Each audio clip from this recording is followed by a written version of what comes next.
ನಮಸ್ಕಾರ ಸ್ನೇಹಿತರೆ. ಮೈಸೂರು ಸೆಪ್ಟೆಂಬರ್ 23 ಮೈಸೂರು ದಸರಾ ಮಹೋತ್ಸವದ ಅಂಗವಾಗಿ ಮಹಿಳಾ ದಸರಾ ಕಾರ್ಯಕ್ರಮವನ್ನ ಆಯೋಜಿಸಲಾಗಿತ್ತು. ಈ ಒಂದು ಕಾರ್ಯಕ್ರಮವನ್ನ ಮಹಿಳಾ ಮತ್ತು ಮಕ್ಕಳ ಕಲ್ಯಾಣ ಸಚಿವೆ ಲಕ್ಷ್ಮೀ ಹೆಬ್ಬಾಳ್ಕರ್ ಉದ್ಘಾಟನೆ ಮಾಡಿದ್ದಾರೆ. ಆ ಬಳಿಕ ಮಾಧ್ಯಮಗಳೊಂದಿಗೆ ಮಾತನಾಡಿದ ಅವರು, ಗೃಹಲಕ್ಷ್ಮಿ 23 ಕಂತಿನ ಬಗ್ಗೆ ಒಂದಷ್ಟು ಮಾಹಿತಿಯನ್ನ ಹಂಚಿಕೊಂಡಿದ್ದಾರೆ. ರಾಜ್ಯ ಸರ್ಕಾರ ತಂದ ಗ್ಯಾರಂಟಿ ಯೋಜನೆಯಿಂದ ರಾಜ್ಯದ ಮಹಿಳೆಯರಿಗೆ ಸಾಕಷ್ಟು ಅನುಕೂಲವಾಗಿದೆ. 1,24,00,000 ಜನರಿಗೆ 22 ಕಂತಿನ ಹಣವನ್ನ ಈಗಾಗಲೇ ಬಿಡುಗಡೆ ಮಾಡಿದ್ದೇವೆ. ಈಗ ಜುಲೈ ತಿಂಗಳ 23 ಕಂತನ್ನ ಬಿಡುಗಡೆ ಮಾಡಿದ್ದೇವೆ.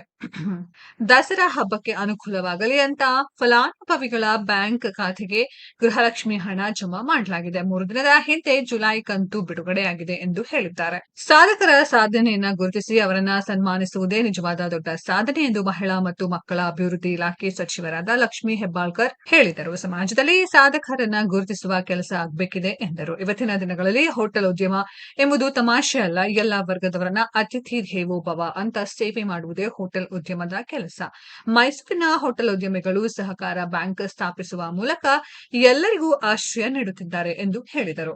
ಇವತ್ತು ಕರಾವಳಿ ಭಾಗದ ಉದ್ಯಮಿಗಳು, ಅದರಲ್ಲೂ ಹೋಟೆಲ್ ಉದ್ಯಮಿಗಳು ದೇವಸ್ಥಾನದ ಜೀರ್ಣೋದ್ಧಾರಕ್ಕೆ 1 ಕೋಟಿ ರು ದೇಣಿಗೆ ನೀಡುತ್ತಾರೆ. ಇದು ಅವರ ಧನ್ಯತೆಯನ್ನ ತೋರುತ್ತದೆ ಎಂದರು. ವಿವಿಧ ಸ್ತರದ ಮಹಿಳೆಯರನ್ನ ಗುರುತಿಸಿ ಸನ್ಮಾನಿಸುತ್ತಿರುವುದು ನಿಜಕ್ಕೂ ಹೆಮ್ಮೆಯ ವಿಷಯ. ಅದರಲ್ಲೂ ನರ್ಸ್ಗಳ ಸೇವೆ ನಿಜಕ್ಕೂ ಶ್ಲಾಘನೀಯ. ನಾನು ಅಪಘಾತದಿಂದ ಆಸ್ಪತ್ರೆಯಲ್ಲಿದ್ದಾಗ ನರ್ಸ್ಗಳೇ ನನಗೆ ಧೈರ್ಯ ತುಂಬಿದರು ಎಂದು ಹೇಳಿಕೊಂಡಿದ್ದಾರೆ. ಸ್ನೇಹಿತರೆ, ಇದರ ಬಗ್ಗೆ ನಿಮ್ಮ ಅನಿಸಿಕೆಯನ್ನ ಕಾಮೆಂಟ್ ಬಾಕ್ಸ್ ಅಲ್ಲಿ ಕಾಮೆಂಟ್ ಮಾಡಿ. ಈ ವಿಡಿಯೋ ಇಷ್ಟ ಆಗಿದ್ರೆ ಲೈಕ್ ಮಾಡಿ, ಶೇರ್ ಮಾಡಿ, ಚಾನೆಲ್ ನ ಸಬ್ಸ್ಕ್ರೈಬ್ ಮಾಡಿ, ಪಕ್ಕದಲ್ಲಿ ಇರೋ ಬೆಲ್ ಐಕಾನ್ ನ ಹಿಟ್ ಮಾಡಿ. ಮುಂದಿನ ವಿಡಿಯೋದಲ್ಲಿ ಭೇಟಿಯಾಗೋಣ. ಧನ್ಯವಾದಗಳು.